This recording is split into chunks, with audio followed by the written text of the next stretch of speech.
action. The bell is a moment in time that vibrates through body and soul, through spirit and matter.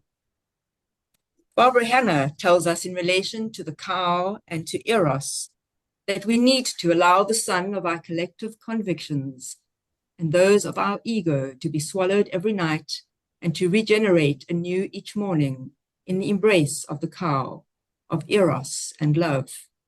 Then we are close to the very heart of the feminine wisdom.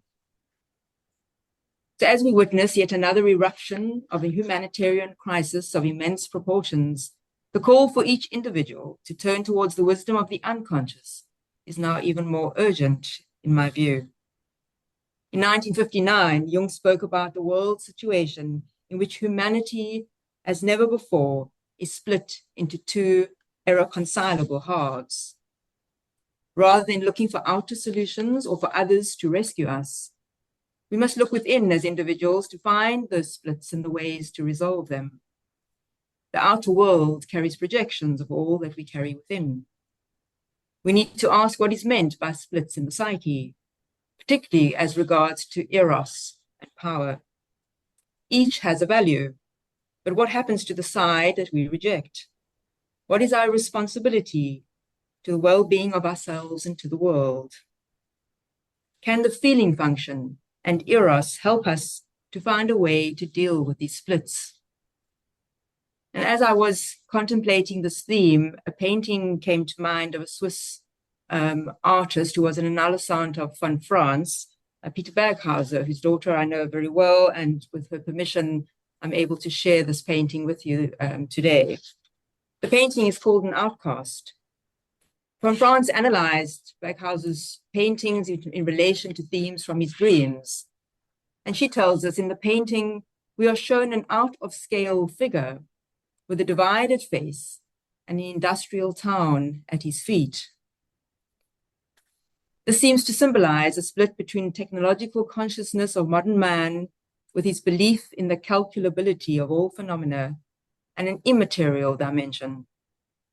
Von Franz goes on to tell us, a collective meaning of the painting depicts the world's wound. The man represents the wounded and divided condition of humanity, a deep rift in creation. He is the suffering of diverging opposites.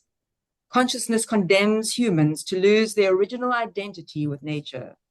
Consciousness is the supreme gift, but also the greatest curse. Western man seems to have lost touch with his wholeness, and this causes a deep suffering embodied in this cloven man. The more brilliant the striving and the accomplishment, the darker the unconscious shadow, the more rational, the further removed from feeling. While technological advance was, of course, a necessary development, we need to ask what has happened to our instinctual and spiritual fantasies that seem to have been rejected and outcast in our modern zeitgeist. The powerful spirit in the painting holds all the colors of the rainbow, embodying the exiled world of the imagination and dreams, feelings and experiences. He is outcast with no place in the collective, represented by the cityscape at his feet. He represents the spirit of the objective psyche, a dynamic striving toward meaning which emerges from the collective unconscious. Jung called this the objective autonomous spirit in each of us.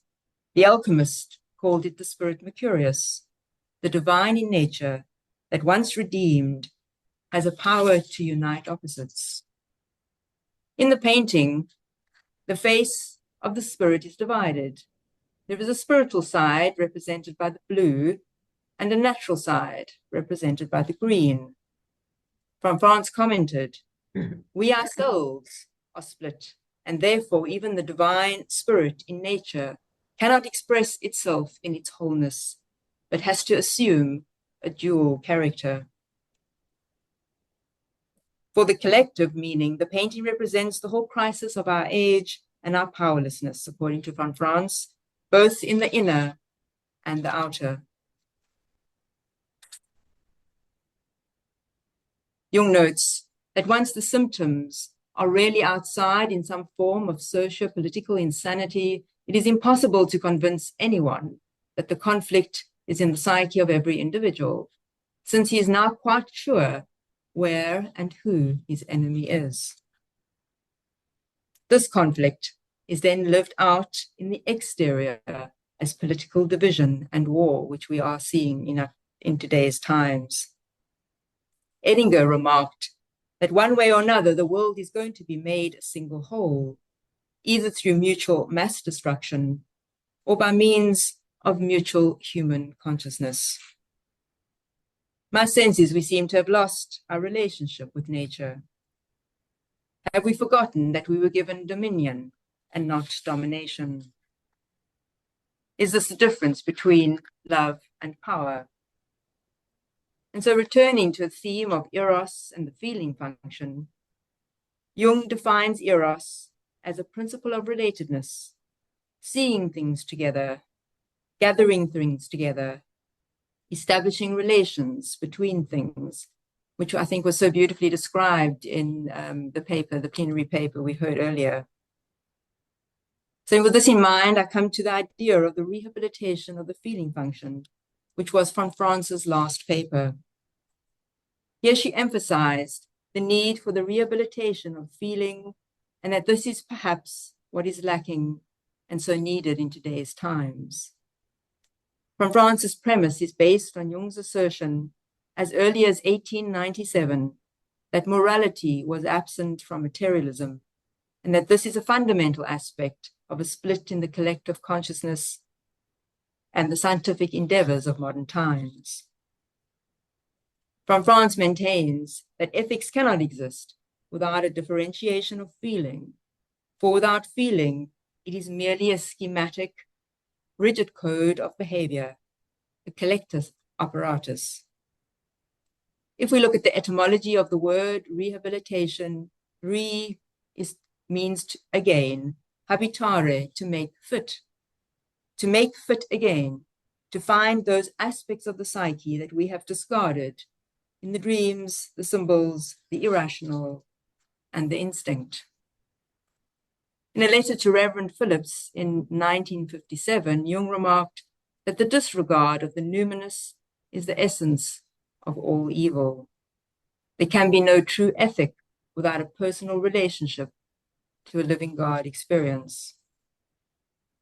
On a personal level, Eros, coupled with Logos, may prevent one from falling into illusionary projections through driven love, or prevent a one-sidedness of one's convictions or a power complex.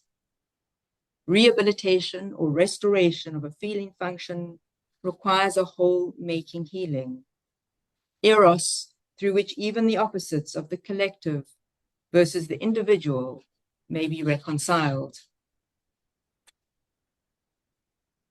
Jung states in Memories that the decisive question for man is he related to something infinite or not? If we understand and feel that here in this life, we already have a link to the infinite, desires and attitudes can change.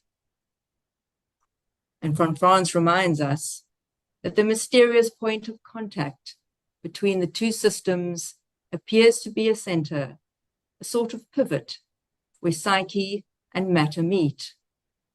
When an individual enters into relation with the forces of the pivot, he finds himself close to the sphere of miracles.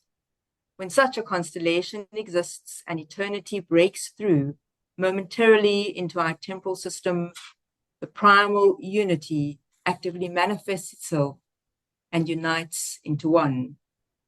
This is how the Unus Mundus becomes revealed. I was also searching through a poem that might relate to this theme for me, and I was reminded of a beautiful old Bushman poem that had been translated from the vernacular into English. And the name of the poem is Tsa's Lament. And in the African Bushman language, Tsa means oneness or healing. This is the poem. My father's string is broken. Things have changed from what they were. He sang, I cannot hear the singing now I once heard sounding in the sky. He sang, I feel the string has gone from me. The song has gone from me. I cannot hear a voice, the voice within me, which would come calling through my dreams. My father sang, the string is broken. He sang. I cannot hear the singing now I once heard often. There is a silence where the song would ring. There is nothing now where once it sounded. I thank you for the patience of listening to this short excerpt, and we're open to a few discussion points or some questions if you would like to. Thank you, Lynne. I'm going to stop recording now and open it up for questions.